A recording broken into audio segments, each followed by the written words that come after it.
Welcome back to New Rockstars. I'm your host, Sam Basher, and this is the third installment in the MCU Rewatch Breakdown series. So I've covered the first Iron Man film and Edward Norton's Incredible Hulk film, which you can go check out on this channel. But now let's talk about the official third installment of the Marvel Cinematic Universe, Iron Man 2. Today I'll be going over every single Easter egg, hidden reference to a comic book or another movie, basically every secret I could possibly find about this movie. Here's your spoiler warning for Iron Man 1, 2, 3, and all other MCU properties, that being movies, TV shows, comic books, etc. Let's kick it off as usual with comic book connections. What little Easter eggs did director Jon Favreau leave for us in this film? Starting with the intro to the film, we meet our antagonist and his daddy, Ivan and Anton Vanko, respectively. Oh boy, I'm already excited. You see, our main antagonist, Ivan Vanko, actually doesn't exist in the comics, or at least at the time this movie was made. There was an Anton Vanko and a Whiplash, but no Ivan. Ivan was an original character for this movie, but no one really freaked out over it, so it's all good. Now let's break this down. The first official Whiplash appearance was in Marvel Team Up number 145 in 1984. This character was Mark Scalarati and originally went by Backlash, then fast forward through a few different people taking up the mantle of Backlash or Whiplash, whatever. Eventually we got, in 2010, Anton Vanko's Whiplash, which was trying to line up with the movie, but they still didn't call him Ivan for some reason. Here comes the fun part. The name Anton Vanko actually belongs to two characters now, and the original one was this retro Iron Man villain named Crimson Dynamo. He is clearly a Russian villain. Get out, Crimson, red,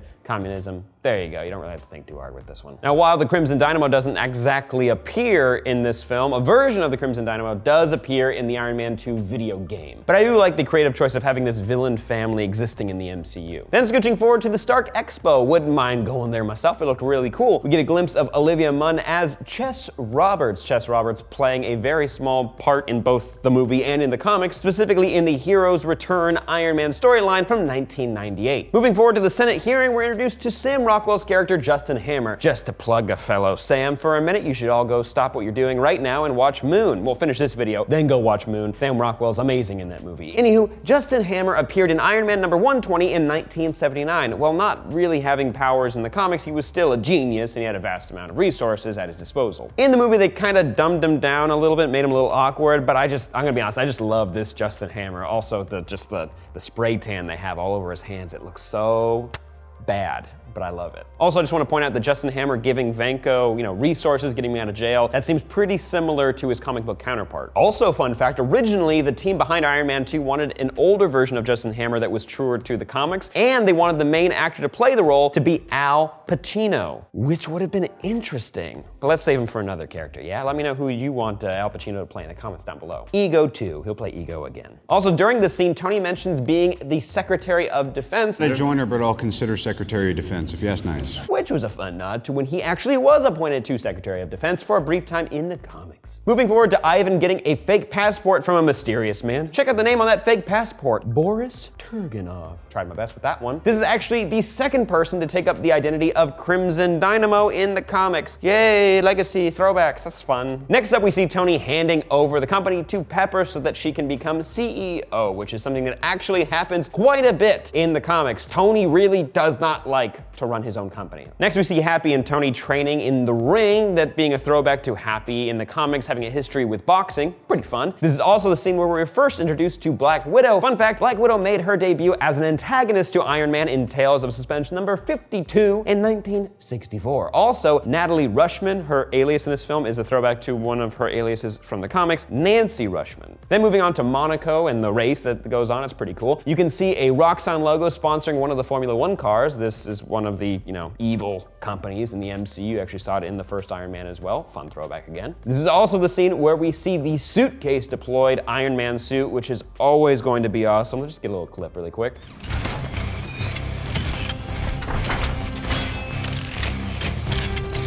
Ooh, I love that. Then fast forward to Tony's B-Day party. We see Tony getting dangerously intoxicated because of his failure at the racetrack, and then talking to Vanko, and then the poison in his blood. But I think there's something more here. In the comics, Tony has had some pretty serious stories revolving around his alcoholism. And while this is still a family film, I think Jon Favreau and the writers wanted to incorporate some of those aspects of those stories in this movie, maybe. I mean, I'm always game for Marvel kind of tackling more adult subjects, but you can only do so much in this amount of time, and Marvel just shoving so many storylines into one movie. Then we get the fight between between Iron Man and the Iron Man suit Mark II, aka War Machine. It's pretty cool. Rhodey, he wears it well. Also, this is the scene where you actually get the name War Machine. Check it out. You want to be the War Machine? Take your shot. Put it down! Wink, wink, wink, wink, wink, wink at the audience. Get it? Then we get a pretty fun comic book throwback, literally, because if you pay attention to this crate that Tony is sifting through in this scene, there's a copy of Captain America #1 hiding underneath those papers. Yay. Then we get a fun cameo back at the Stark offices. Pay attention to our friend, the secretary right here. This character would be Bambi Arbogast. Hopefully I said that right. She made her first appearance in Invincible Iron Man #118 in 1979. And remember that issue because that's also the debut of our best friend,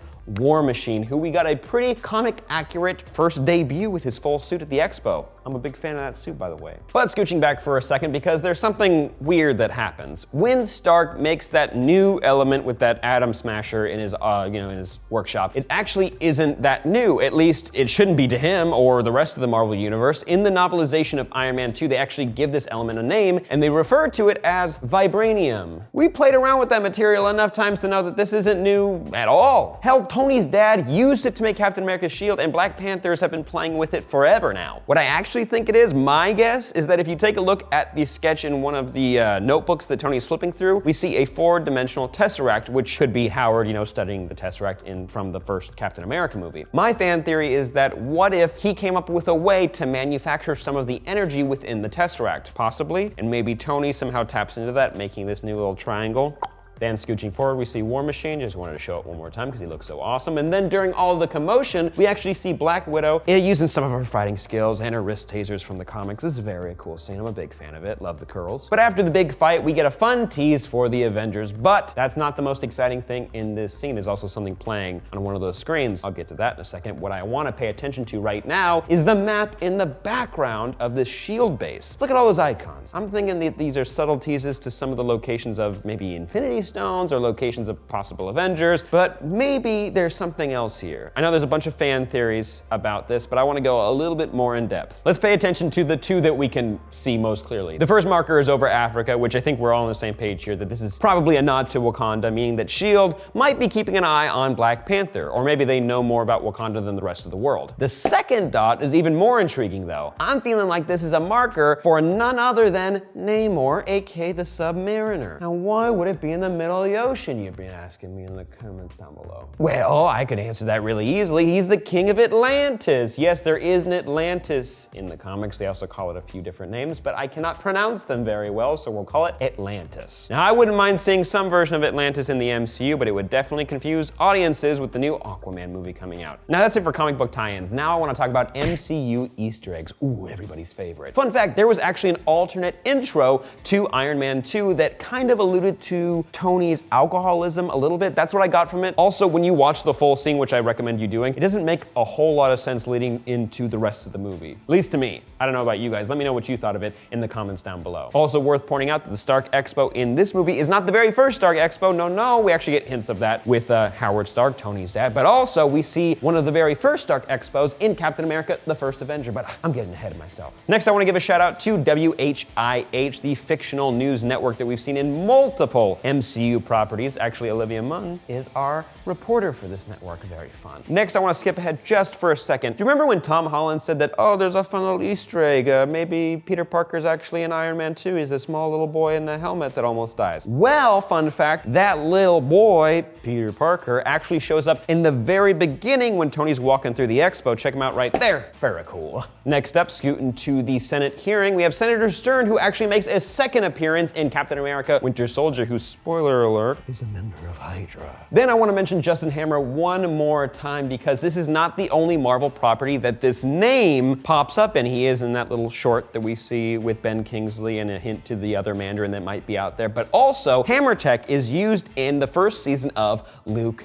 Cage. I highly recommend checking out that show. I really liked the first half of it. Also, it's worth mentioning that this is the first official appearance of Don Cheadle as James Rhodes, aka War Machine, in the MCU right here in this Senate hearing. Next up in Monaco, we see Christine Everhart again. She was the reporter in Iron Man 1 who kind of outs Tony just a little bit. She works for Vogue and she's doing a piece on Justin Hammer. So I'm guessing from here until Ant-Man at some point she eventually gets hired by WHIH. No idea when though. Then scooching forward a bunch to the Air Force base that, Rhodey drops off the War Machine armor too. We see Major Allen, who's actually a character that popped up in Iron Man 1. Now, he doesn't have a huge role, but I do like that Jon Favreau brought him over. You know, it's good to see you. Hopefully you're healthy and happy. Then we get the first full look at Nick Fury acting like Nick Fury and not just saying 6 lines in the dark in Tony Stark's house. We do get a very fun tease that Nick Fury and Howard Stark have worked together in the past. Teamwork. I would actually like to see those two actors play together in a scene together. I know that'd be kind of hard, but the Captain Marvel movie is supposed to take place in the past, so possibly we could see a hint of Brie Larson's Captain Marvel, Howard Stark, and Nick Fury all in a scene together. Maybe, who knows? I'm up for it. Speaking of S.H.I.E.L.D. though, we do see Phil Coulson again in the MCU. It's always good to see you. You look healthy. Next up, we see Tony looking through a couple notes and trinkets that Howard left for him. We see a map of Antarctica. Now, I think this could actually be a tease to Howard looking for Captain America frozen somewhere, or at least to find his body to bury. Or, here comes fun comic book nerd theory. Maybe he knows about the Savage Land. What's the Savage Land, you ask, Sam? Oh, it's just a place where dinosaurs live in Antarctica. I don't like that theory now. I'm sorry, I feel like a nerd. Dinosaurs aside, we do get a very fun tease of the Tesseract right here in Howard's notes, but also we see the Captain America Easter egg from Iron Man 1 pay off with Phil Coulson bringing out the prototype of Captain America's shield. Yay! And they used it for trash. What kind of message do you think Jon Favreau is sending the fans with this? And coming back again, Coulson mentions that he's going to the Southwest. Why? Well, in the post-credits scene, we find out that he's found the location of Mew Mew, or Mjolnir. I'm glad that joke is over since Ragnarok. And lastly, for MCU Easter eggs, check out this shot right here in the S.H.I.E.L.D. base. Look at that screen up there. What could that be? Oh, that would just be the cell phone footage that those two ding-dongs took in the Incredible Hulk film. Remember those guys? There's a big war going on and two just dumb college students take out their cell phones and film it. Well, that would be the same footage. Very exciting. So that means that these are happening around the same time, these two movies. And lastly, here are the pop culture references for Iron Man 2 because there are quite a few. First up, Iron Man 2, there's actually a version of the Shoot to Thrills AC/DC song. There's a version of that music video that incorporates Iron Man 2 that they use the stage of the Stark Expo to be like the concert stage. It's super weird and I recommend you checking it out, but it's worth mentioning. Anyways, moving forward to the Stark Expo, Jon Favreau mentioned that he actually looked to Apple keynotes as a way to emulate them and get that kind of feel when Tony Stark appears on stage. If Tim Cook appeared in an Iron Man suit, I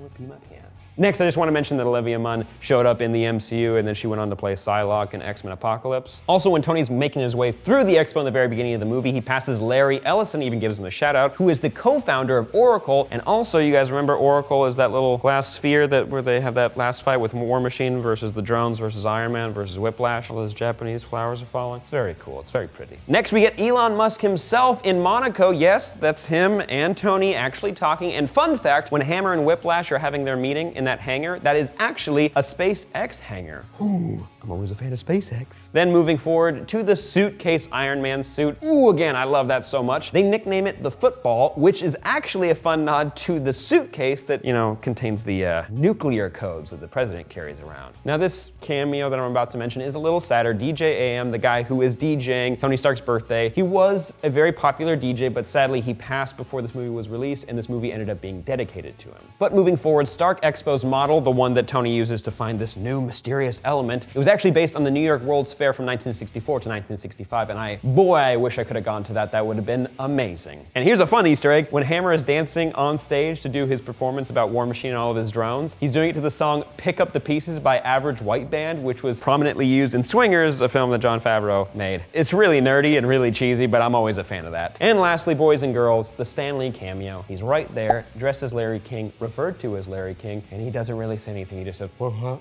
and then they cut away. And that's it for my video, boys and girls. I hope you enjoyed. Let me know which one of these was your favorite, and if I missed anything, please let me know in the comments or on Twitter @SamBasher. Make sure you like this video though before you do anything, and make sure you subscribe to New Rockstars for more content. Check out my panel show with Eric Voss, Maude Garrett, and Fimo every week, and I'll see you next time.